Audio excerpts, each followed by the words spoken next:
أعوذ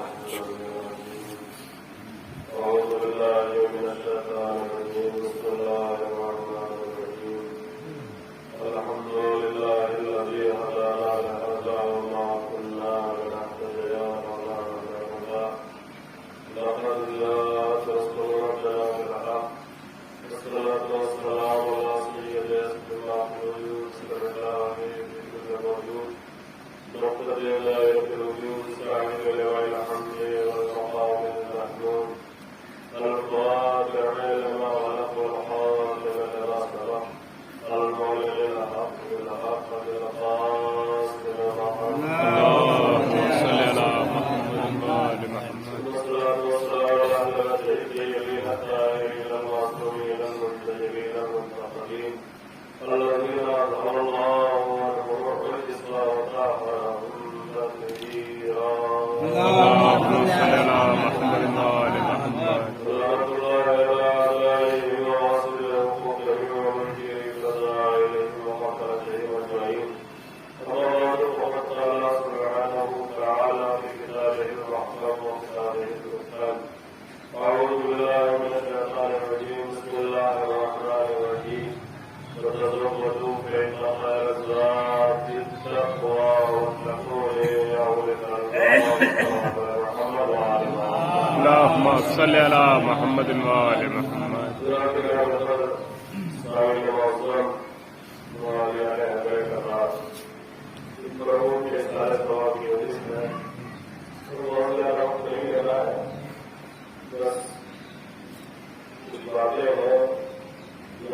کریم کی آئے کریمہ کے ذریعے میں آپ کی ذہنوں تک پہنچانی. سورہ بقرہ کی مشہور معروف آیت ہے جس میں خدا تعالی تمام لوگوں کو آگاہ ہوشیار اور خبردار کر رہا ہے اور تزودوا فإن خير الزاد التقوى. اس لوگوں کے لیے سامانیہ سفر اکٹھا کرو اس لیے کہ تمہیں قرآنی سفر پہ نکلنا ہے. فإن خير الزاد التقوى اور سامانیہ سفر میں سب سے بہترین اگر کوئی سامان ہے تو تقوی الہی ہے. بے شک وَاتَّقُونِ يَا أُولِي الْأَلْبَابِ. اور اگر تم صاحب عقل ہو تو اللہ تمہیں دعوت دے رہا ہے, اللہ تمہیں بلا رہا ہے, اللہ کا تقوی اختیار کرو, اللہ کا دین اختیار کرو. لیکن خدا تعالی نے تمام باتوں کا نچوڑ اس جگہ پہ لیا ہے کہ اللہ کی باتوں کو وہی سنتے ہیں کہ جن کے پاس عقل ہوتی ہے, شعور ہوتا ہے, دباؤ ہوتا ہے.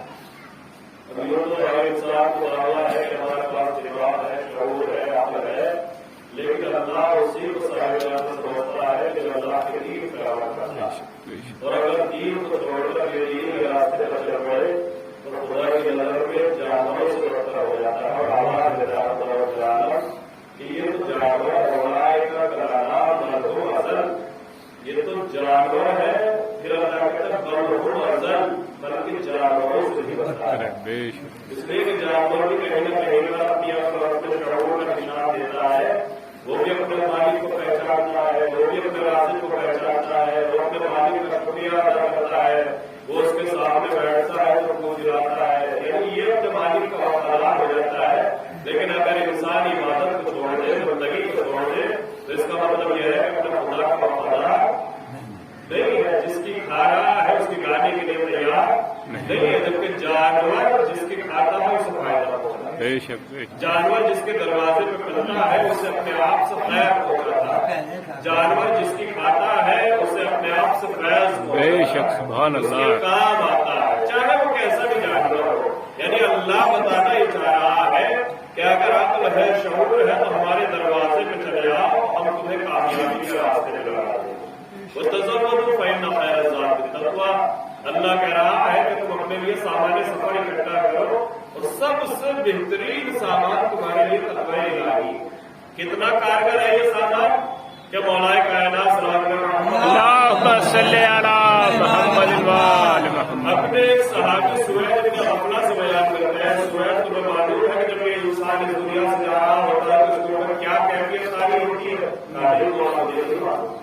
تو مولانا نے فرمایا سوید سنو, جب یہ انسان دم توڑ رہا ہوتا, جب اس انسان کی روح نکلنے والی ہوتی, جب اس انسان کی روح خدا تعالیٰ کی بارگاہ میں پہنچنے والی ہوتی ہے، جب اس کی زندگی کا آخری دن ہوتا ہے.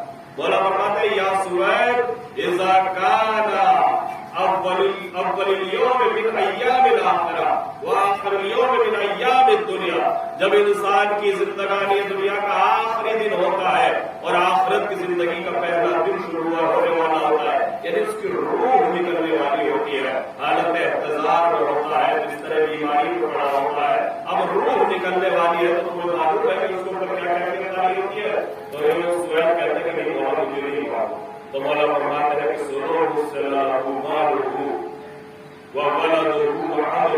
اللہ اس کے سامنے 3 شکلوں کو بھیجتا ہے. مولا پوری ڈیٹیل میں بتا رہے ہیں کہ ہوتا کیا ہوتا کیا. مولا فرماتے ہیں کہ اللہ اللہم صلی علی محمد وآل محمد، کہ اللہ 3 شکلوں کو اس کے سامنے بھیجتا ہے. اور وہ 3 شکلیں کون کون سی ہیں؟ مسل لہو مالہ، پہلی شکل اس کے مال کی ہوتی ہے، دوسری شکل اس کی اولاد کی ہوتی ہے، اور تیسری شکل اس کے اعمال کی. مولا فرماتے ہیں یہ پاس کھڑے ہوئے لوگ، اس کی آل و اولاد، اس کے رشتے دار، عیادت کو آنے والے، گھر میں مہمان جتنے بھی ہیں، کوئی اس منظر کو نہیں دیکھ رہا ہوتا ہے، بس مرنے والا اس منظر کو دیکھ رہا ہوتا ہے. اس کی آنکھوں سے پردے ہٹا دیے جاتے ہیں، وہ ان فرشتوں کو دیکھنے لگتا ہے کہ جو اس کی روح قبض کرنے کے لیے آئے ہیں. اسی موقع پر اللہ اس کے سامنے 3 شکلیں رکھ دیتا ہے، 3 انسانی شکل عطا کر کے 3 چیزوں کو اس کے سامنے بھیجتا ہے. پہلی چیز جو انسانی شکل لے کے آتی ہے وہ ہے اس کا مال، دوسری چیز جو انسانی شکل لے کے آتی ہے وہ ہے اس کی اولاد، تیسری شکل جو انسانی شکل لے کے آتی ہے وہ ہے اس کے اعمال. مولا فرماتے ہیں سب سے پہلے فَلْيَلْتَفِتْ إِلَىٰ مَالِهِ، یہ انسان اپنے مال کی طرف دیکھتا ہے اور دیکھنے کے بعد کہتا ہے انی حریص علیکم، میں تیرے لیے بڑا لالچی تھا، تجھے کمانے کے لیے میں نے کیا نہیں کیا. میں نے تجھے کمانے کے لیے اپنی صحت ختم کر دی، میں نے تجھے کمانے کے لیے اپنی زندگی رکا دی، میں نے تجھے کمانے کے لیے اپنے دن اور رات قربان کر دیے، میں نے تجھے کمانے کے لیے خدا کے دین کو ٹکرا دیا، میں نے نمازوں کو چھوڑ دیا، روزوں کو چھوڑ دیا، میں نے کچھ نہیں دیکھا تجھے کمانے کے لیے. اے مال میں نے تجھے کمایا ہے، رات رات دن میں نے کام کر کر کے تجھے کمایا ہے، اور تجھے کمانے کے چکر میں خدا کو نہیں دیکھا کہ خدا کو کہا رہا ہے، اپنے ماں باپ کو نہیں دیکھا کہ ماں باپ کو خدمت کی ضرورت ہے، اپنے پڑوسیوں کی طرف نہیں دیکھا، اپنے بہن بھائیوں کی طرف نہیں دیکھا، کسی کو نہیں دیکھا، بس تجھے دیکھ رہا تھا اور تجھے اکٹھا کر رہا تھا. پر یہ اللہ کی رحمانی مولا فرماتے ہیں یہ اپنی مال سے کہہ رہا ہوتا ہے، وہ مال جسے اللہ ہمیں شکل ظاہری دے کر، شکل انسانی دے کر اس کے سامنے حاضر کر دیا. کسی کو نظر نہیں آ رہا ہے مگر اس مرنے والے کو نظر آ رہا ہے، اس کے سامنے گڑ گڑا رہا ہے، گڑ گڑا کہہ رہا ہے کہ میرا وقت آخر آ گیا، یہ بتا کہ آج تو مجھے کیا دے گا. میں نے تجھے اتنا سب کچھ دیا، اپنی راتیں دی ہے، اپنے دن دیے ہیں، اپنا آرام دیا ہے، اپنی صحت دی ہے، اپنی زندگانی دے دی ہے، میں نے سب کچھ تیرے نام کر دیا ہے، مگر یہ بتا وما لی عندک، آج تیرے پاس مجھے دینے کے لیے کیا. یہ انسان اپنے مال سے بول رہا. اللہ نے اس مال کو ایک شکل ظاہری میں بھیجا ہے جو اس سے بول سکتا ہے، جو اس سے کلام کر سکتا ہے، جو اسے جواب دے سکتا ہے. یہ انسان جب اپنے مال سے بول رہا ہوتا ہے ہمیں نہیں دکھائی دے رہا ہوتا. یہ ایک اندرونی گفتگو ہے جسے مولا نقل کر رہے ہیں کہ اس مرنے والے کے اوپر کیا گزرتی ہے. یہ مال سے کہہ رہا ہوتا ہے کہ میں نے تجھے سب کچھ دے دیا، وما لی عندک، یہ بتا کہ آج تیرے پاس مجھے دینے کے لیے کیا ہے. تو یہ مال ہنستا ہے اور ہنس کے آواز دیتا ہے کہ یہ تو نے بے وقوفی کی ہے کہ تو نے اپنی جوانی مجھے دے دی، اپنی صحت مجھے دے دی، اپنے رات اور دن مجھے دے دیے، اپنی صحت مجھے دے دی، سب کچھ مجھے دے دیا ہے، مگر صرف میں تجھے سب کچھ نہیں دینے والا ہوں. جو میں دینے والا ہوں خذ منی کفنک، میں تجھے صرف کفن دوں گا، اس کا علاوہ یہ مال اس سے کہے گا خذ منی کفنک، مجھ سے اپنا کفن لے اور اس کے علاوہ کسی چیز کی امید نہ کرنا. بس کفن کے علاوہ مال دنیا میں سے تو کچھ نہیں لے جا سکتا، صرف اور صرف کفن. مولا فرماتے ہیں کہ جب یہ مال سے نا امید ہوتا ہے، اس سے بڑی امید ہوتی ہے مال سے. جب انسان کی جیب میں پیسہ ہوتا ہے تو انسان ہواؤں میں اڑتا ہے، تب انسان کے بولنے کا طریقہ الگ ہوتا ہے، تب انسان کے سوچنے کا طریقہ الگ ہوتا ہے، تب رشتے دار بھی الگ ہوا کرتے ہیں، اصلی رشتے دار بھول جاتا ہے اور نئے نئے رشتے دار بنایا کرتا ہے۔ جب تک جیب میں پیسہ ہوتا ہے تب انسان کی اڑان ہی دوسری ہوا کرتی ہے، زندگی ہی دوسری ہوا کرتی ہے۔ باپ کو باپ نہیں سمجھتا ہے، بھائی کو بھائی نہیں سمجھتا ہے، بہن کو بہن نہیں سمجھتا ہے، اور ہر کسی سے پیسے کا رشتہ ہوتا ہے۔ جس کے پاس پیسہ ہوتا ہے وہ سب کچھ ہوتا ہے، اور اگر پیسہ نہ ہو تو اپنا باپ بھی باپ نہیں ہوتا، پیسہ نہ ہو تو بھائی بھی بھائی نہیں ہوتا ہے، پیسہ نہ ہو تو بہن بھی بہن نہیں ہوتی ہے، اور اگر پیسہ ہو تو غیر بھی ہو تو اسے باپ بنا لے گا، پیسہ ہو تو غیر بھی ہو تو اسے بھائی بنا لے گا۔ یعنی مولا فرما رہے ہیں کہ جب یہ مال سے نا امید ہوتا ہے، جب انسان کو یہ معلوم ہو جائے کہ اب مال کام نہیں کرے گا تو اس کا نشہ ہوتا جائے گا۔ اور مولا فرماتے ہیں کہ مال کا نشہ اتنا سخت ہوتا ہے کہ شراب کے نشے کے اترنے کا ایک وقت ہوتا ہے کہ اس وقت اتر جائے گا، 2 گھنٹے 4 گھنٹے 1 رات اس کو اتر جائے گا، شراب کا نشہ اتر جائے گا۔ مولا فرماتے ہیں مال کا نشہ وہ نشہ ہے کہ جب تلک اترتا ہی نہیں ہے جب تلک کہ سر مٹی کے تکیے سے نہیں ٹکرا ہے۔ یہ مال کا نشہ ہوتا ہے جب تلک اترتا ہی نہیں ہے۔ یہ شراب کے نشے سے بھی بڑا نشہ ہوتا ہے جب جس کسی انسان پہ طاری ہو جاتا ہے۔ کسی شاعر کا شعر دیتا کہ جب کمینے عروج پاتے ہیں اپنی اوقات بھول جاتے ہیں۔ کسی پہ نیا نیا پیسہ آ جائے تو اس کے ڈھنگ دیکھیے آپ، نیا نیا پیسہ اگر کسی کے پاس آ جائے تو اس کے طریقے زندگی کو دیکھیے، پڑوسیوں پر رہنے نہیں دے گا، رشتے داروں کو پریشان کر دے گا، سب کی ناک میں دم کر دے گا، لوگ اس کے مرنے کی دعائیں مانگنے لگیں گے۔ شاعر کہتا ہے کہ جب کمینے عروج پاتے ہیں اپنی اوقات بھول جاتے ہیں، کتنے کمزور ہے یہ غبارے چند سانسوں میں بھول جاتے ہیں۔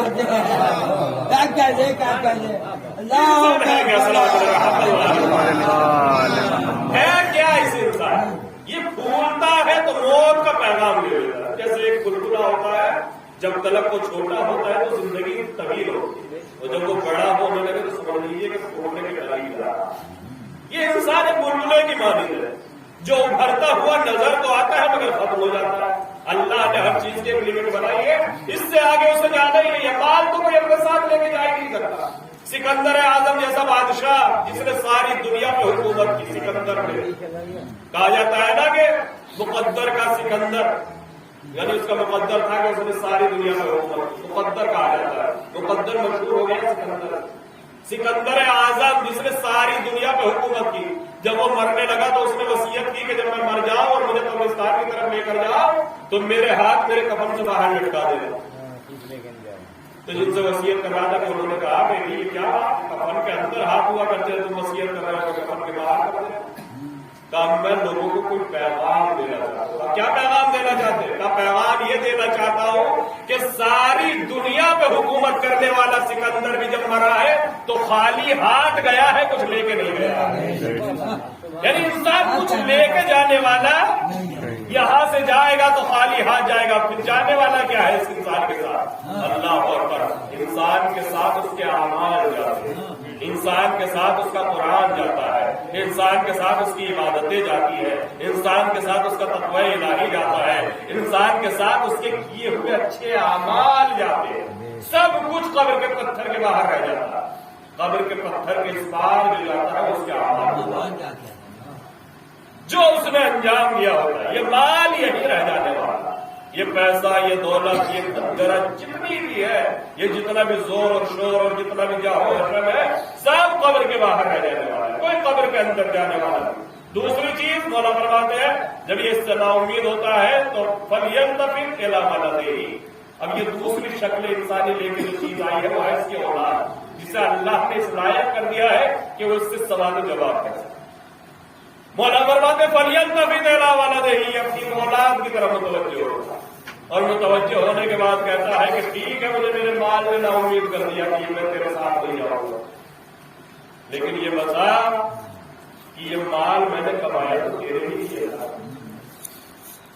ٹھیک ہے اس مال کو کمانے کے لیے میں نے صحت ختم کر دی، جوانی ختم کر دی، رات اور دن ختم کر دیا، اپنا آرام لٹا دیا، سب کچھ اس میں قربان کر دیا، مگر یہ مال تجھے دے کے جا رہا ہوں، تیرے لیے چھوڑ کے جا رہا ہوں، تجھے دے کر جا رہا ہوں۔ یہ بتا ورنہ آج تو میرا کیا ساتھ دے گا، آج تو مجھے کیا دینے والا؟ میں دیکھ رہا ہوں کہ کچھ دیر میں اس دنیا کو چھوڑنے والا.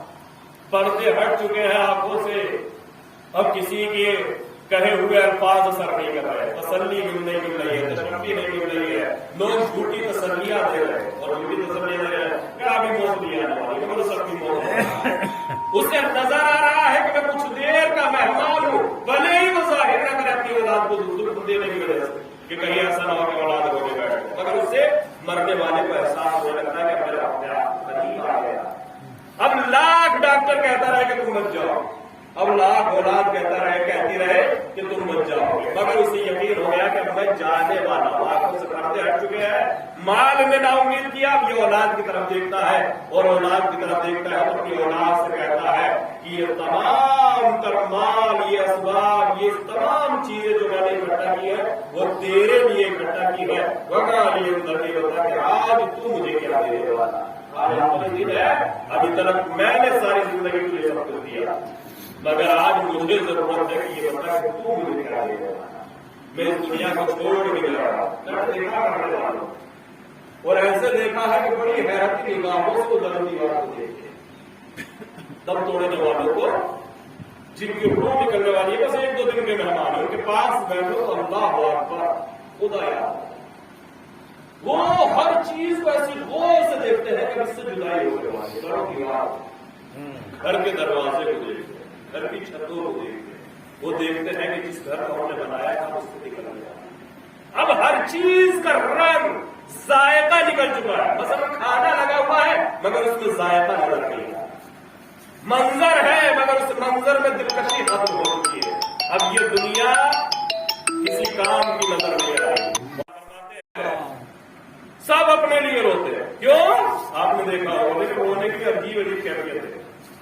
اگر اولاد اس لائق ہے کہ اپنا پیٹ بھرے تو اس کا رونا کچھ اور ہوتا ہے. اگر اولاد باپ ہی پر ڈیپینڈ ہوتی ہے تو اس کا رونا کچھ اور ہوتا ہے. اکثر جو روتے ہیں وہ اس لیے روتے ہیں کہ اب ہمارا کیا ہونے والا، ہمارا سہارا چلا گیا، ہمیں پالنے والا چلا گیا، ہمیں روٹی دینے والا چلا گیا، اب ساری ذمہ داریاں ہمارے اوپر ہوں گی، سارے کام ہمیں کرنے ہوں گے. مرنے والے کے لیے رونے والے تو بہت کم ہوتے ہیں، سب اپنے لیے رو رہے ہوتے ہیں. بیوی روتی ہے کہ میرا کیا ہوگا، بیٹی روتی ہے کہ میرا کیا ہوگا، بیٹا روتا ہے کہ میرا کیا ہوگا. کوئی اس لیے نہیں روتا کہ اس مرنے والے کا کیا ہوگا. اگر اس لیے رو رہے ہوتے تو رونے سے زیادہ اس کے اعمال انجام دینے کی فکر ہوتی، اس کی چھٹی ہوئی نمازوں کو ادا کرنے کی فکر ہوتی، اس کے چھٹے ہوئے روزوں کو ادا کرنے کی فکر ہوتی، اس کے لیے مستحب اعمال انجام دینے کی فکر ہوتی. مگر کیا کہنے اس دنیا کے کہ جو جتنا رو رہا ہوتا ہے وہ اتنا اس کے اعمال سے دور کر رہا ہے. اب کہیے کہ نماز وحشت سے دور کر رہا ہے، اس کے لیے صدقہ و خیرات کرنے کی ضرورت ہوتی ہے، اس کے لیے نماز وحشت پڑھنے کی ضرورت ہوتی ہے، اس کے واجب نمازوں کو ادا کرنے کی سب سے بڑی چیز ہے اس کے واجب اعمال انجام ہے.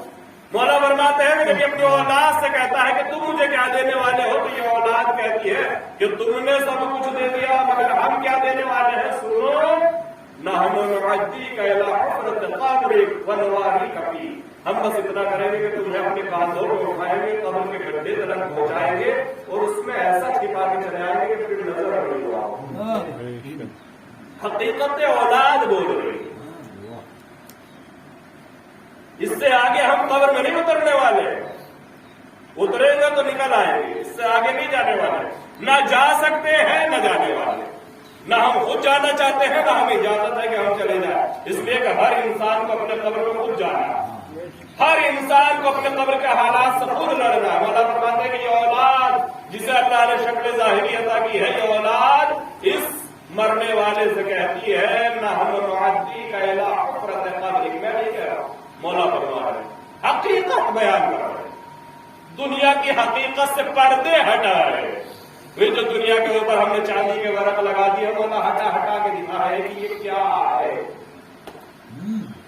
یہ جن رشتوں میں ہم کھو گئے ہیں، جن جگمگاہٹوں میں ہم کھو گئے ہیں، ہماری آنکھیں چوندھیا گئی ہیں، ہم خدا کو بھول گئے ہیں. ہمیں اپنی اولاد پہ بھروسہ ہے، ہمیں اپنے مال پہ بھروسہ ہے، ہمیں اپنے رشتے دار پہ بھروسہ ہے، ہر چیز پہ بھروسہ ہے مگر خدا پہ بھروسہ نہیں ہے. مولا فرما رہے ہیں کہ جو تم خدا کو چھوڑ کے جس چیز پہ بھروسہ کرو گے وہ گرتی ہوئی دیوار نظر آئے گی. ایسے ہے جیسے کسی گرتی ہوئی دیوار پہ تکیہ کر دیا جائے، ایسے ہے جیسے کسی گرتی ہوئی دیوار سے کمر لگا دی جائے، یعنی انسان کو گرنا ہی گرنا، خدا کو چھوڑنے کے بعد مولا فرماتے یہ اولاد کہے گی کہ نحن نودیک الی حفرۃ قبرک، ہم تجھے تیری قبر کی منزل تک پہنچائیں گے، اس سے آگے نہیں جائیں گے، فنواریک فیہ، اور اس میں چھپا کے چلے آئیں گے۔ یہ مولا فرما رہے ہیں، صلوات علی محمد اللہم صلی علی محمد وآل محمد۔ ہم تجھے تیری قبر تلک لے جائیں گے، اس سے آگے نہیں جانے والے۔ مولا فرماتے ہیں جب یہ اپنے مال سے نا امید ہو گیا، اپنی اولاد سے نا امید ہو گیا، تو تیسری شکل اس کے سامنے ہے، اس کے اعمال۔ یہ اپنی اعمال کی طرف دیکھتا ہے تو بڑی نا امیدی سے دیکھتا ہے، مال کی طرف دیکھا تھا تو بڑی امید سے دیکھا تھا، اولاد کی طرف دیکھا تھا تو بڑی امید سے دیکھا تھا، مگر جب اعمال کی طرف دیکھتا ہے تو بڑی نا امیدی سے دیکھتا ہے۔ اس لیے کہ اعمال کو انجام دینے میں اس انسان نے بڑی کوتاہیوں سے کام کیا۔ جی میں آیا تو نماز پڑھنی، نہیں آیا تو چھپ گئی، پھر ہفتوں فکر نہیں ہے، پھر مہینوں فکر نہیں ہے، جی میں آ گیا کسی دن کوئی توفیق اجباری ہو گئی تو پڑھ لی۔ روزے ماہ رمضان آ گیا، ساری دنیا میں روزوں کی خبر ہے، مگر اس کے گھر میں روزوں کی خبر ہی نہ ہو۔ بس افطاری کے موقع پہ تو یاد آتا ہو کہ رمضان ہے، اس کے علاوہ پورے دن روزہ کہا تھا یہ معلوم نہ ہو۔ یعنی انسان اعمال سے غافل ہے، انسان نمازوں سے غافل ہے، انسان قرآن سے غافل ہے۔ جب غافل ہے تو اس سے نا امید ہے، اس لیے کہ جب ہم نے کسی کو کچھ دیا ہی نہیں ہے تو اس سے کچھ ملنے کی امید بھی نہیں۔ مولا فرماتے ہیں اپنے اعمال کی طرف دیکھتا ہے تو بڑے ہی نا امیدی سے کہتا ہے انی زاہد علیکم، میں تم سے بڑا لاپرواہ تھا، یہ بتاؤ کہ میں نے تمہیں انجام تو دیا، مگر جب جی میں آیا تب انجام دے دیا، جب چاہا تب چھوڑ دیا، آج تم مجھے کیا دینے والے؟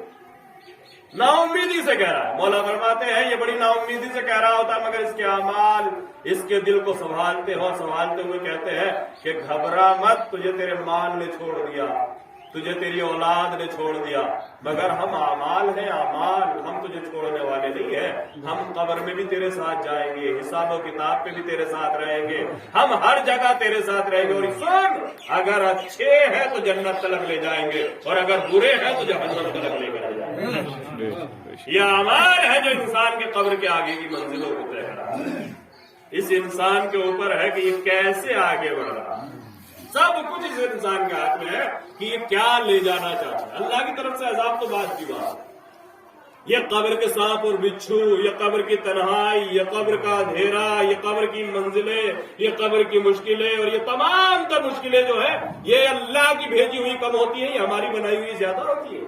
یہ ہمارا جھوٹ، یہ ہماری خیانت، یہ ہمارا لوگوں کو دھوکہ دینا، یہ ہمارا لوگوں کی غیبت کرنا، یہ ہمارا لوگوں کے بنتے ہوئے کام بگاڑ دینا، یہ ہمارا لوگوں کے گھروں میں آگ لگا دینا، یہ ہمارا لوگوں کے درمیان جھگڑے کرا دینا، یہ سب ہماری قبر کے لیے سانپ اور بچھو ہوتے ہیں جو ہم خود اپنے ساتھ لے کے جاتے ہیں۔ یہ ہمارے گناہ، اگر نماز نہیں پڑھی ہے تو قبر میں اندھیرا ہے، نماز پڑھی ہے تو قبر میں اجالا ہے۔